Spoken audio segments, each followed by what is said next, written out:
Hello everyone and welcome once again dito sa ating tutorial series. So ito na yung pinakang third installment natin entitled Understanding the CRUD Method.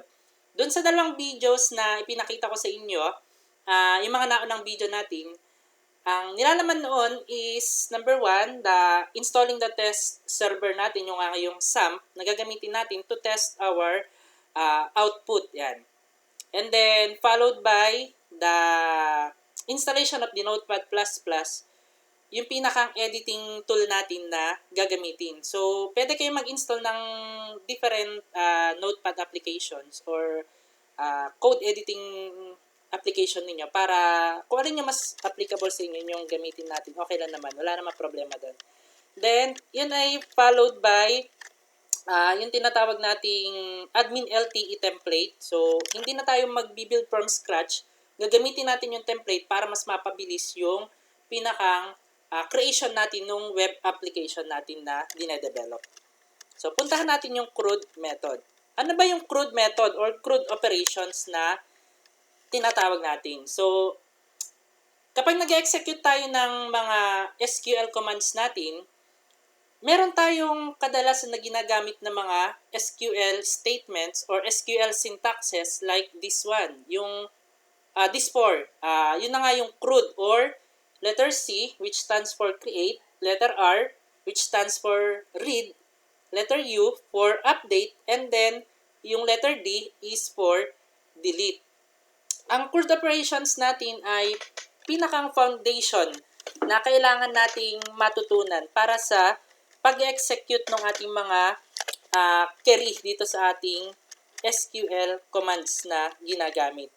So, unahin natin yung letter C. By the way, dun sa pinakang lesson ko sa inyo about doon sa SQL, tawag dito, SQL operations natin, pinagsama ko siya yung pinakang create at saka yung read. So, bali CR and then U, D. Kaya tatlo lang yung na-discuss natin noong nakaraan. So, for this video tutorial, isa-isayin natin yan. Papaghiwalay na natin si C at saka si R kasi nga magkaiba sila ng pinakang function. So, unahin natin si letter C. So, letter C stands for create or also known as add or insert. So, yan yung ginagamit natin para makapag-create tayo ng table, para makapag-add ng records natin, or para makapag-insert ng records natin doon sa ating tables under doon sa database natin.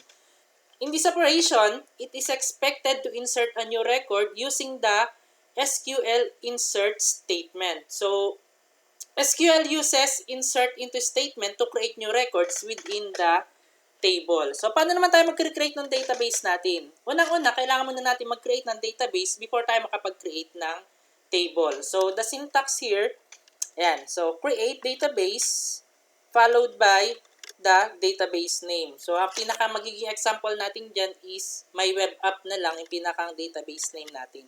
So, mamaya isa-isahin natin yung mga nakalagay dito na syntaxes. So, ito naman yung para sa create table natin. So, kung makikita nyo, create table. So, followed by the table name which is users. So, we have how many columns na may include? So, 1, 2, 3, 4. So, we have column number 1 is ID followed by column name and then the column password. And then yung last one natin is the column entitled type.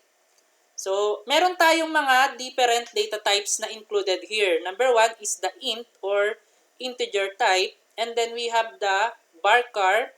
And then varchar ulit para sa password. And then yung type natin is integer type lang inilagay ko dyan. So, ano ba yung ibig sabihin nito? So, kapag nag-create tayo ng table users, magkakaroon tayo ng 4 na columns. Yun si ID, si name, si password, si type. And then, kung mapapansin nyo, meron dyan nakalagay na not null. So, not null, not null, not null. Ibig sabihin yan, lahat itong mga columns na ito, kapag nag-insert tayo ng record, ay hindi pwedeng walang laman. Dapat lagi siyang may laman. And then, itong 4 na ito ay followed by this primary key, yung pinakang ID. Yun yung ating pinakang primary key. Yan yung pinakang unique, hindi siya pwedeng maulit. And then, pwede tayong maglagay ng auto-increment para every time na mag-i-insert tayo ng record, hindi na natin kailangang specify na 1, 2, 3, 4, 5, and so on and so forth. Automatic na siya magna-numbering kasi nga naka-auto-increment siya. So, that's it for the create table. And then, we have the insert into. So, ito yung mga nakapaloob doon sa ating tinatawag na create operation. So, insert into, ito naman yung ginagamit natin para makapag-insert tayo ng ating record doon sa ating tables. So, meron tayo ditong syntax. Ito siya, insert into followed by the table name which is users. And then, yun na nga yung mga columns natin kanina, yung 4. So, we have number 1, ID, followed by name, and then password. The last one is the type.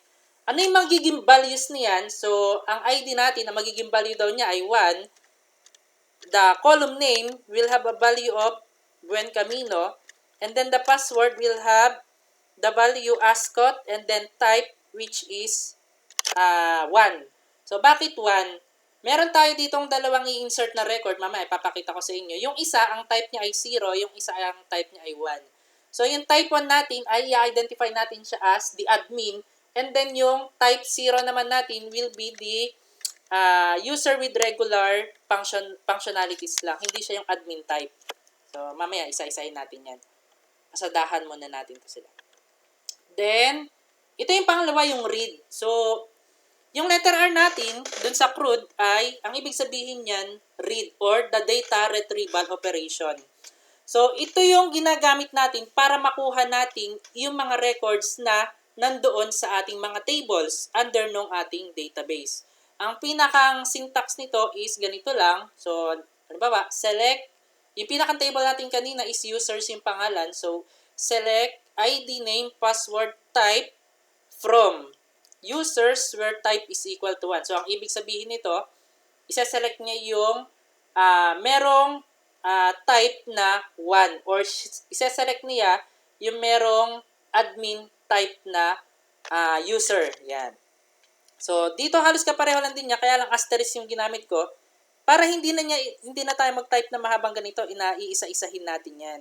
So, yung 4 na yan. Kaya nga lang, kapag ganito yung ginagamit natin asterisk, kung marami yung ating columns, ibig sabihin lahat yun ilo-load niya. Kaya ang nangyayari pag minsan, masyadong matagal yung pag-execute niya ng queries natin. So, matagal mag-load yung ating databases. Lalo na kung marami na siyang laman na record. So, ang ginagamit lagi, kung konti lang naman yung isa-select mo dun sa table na yon, pero maraming columns na pagpipilian is, isa-isahin na lang natin na ganyan kasi konti pa lang naman siya. So, ganyan yung pinakang difference niyang dalawa ngayon. Then, the third one will be the update or the letter U. So, using update keyword, ito yung ginagamit natin para makapag-edit tayo ng mga existing records natin doon sa ating database. So, kung wala tayong update, hindi natin ma-edit yung pinakang, halimbawa, isang record natin or yung isang row natin doon sa ating table. So, hindi edit yung ating gagawin kasi update yung pinakang tawag dito keyword or syntax na ginagamit natin dito sa CRUD natin. Kaya nga letter U yan. So, update syntax. So, update users, set password, account where ID is equal to 1. So, kung mapapansin nyo kanina, yung ating password, ayan. So, meron tayo ascot, yung pinakang password ng Buen Camino. So, pag in-execute natin itong syntax nitong update na to, kasi nga ang hinahanap niya ay where ID is equal to 1. So, si Buen Camino yung may ID na 1. Ito siya. So, i-edit niya yung password na ascot, papalitan niya ng account. Ayan.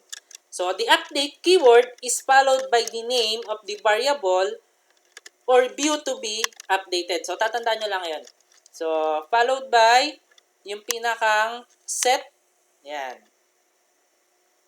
Then, punta tayo dun sa pinakang last, dun sa operations natin, which is the delete. So, ang delete natin refers to removing a record from a table. So, medyo magkaiba sila dun sa drop ha. Kasi ang drop natin ay i-delete mo yung pinakang, halimbawa, yung whole database or yung pinakang table, i-delete natin siya. Where yung sa ating delete, ang i-delete lang natin is yung records lang. Ayan siya. So, example ng syntax natin, delete from users, where ID is equal to 1. So, tingnan natin yung pinakang example by executing these SQL commands doon sa ating sum. Yan. By using PHP myadmin. So, tingnan natin.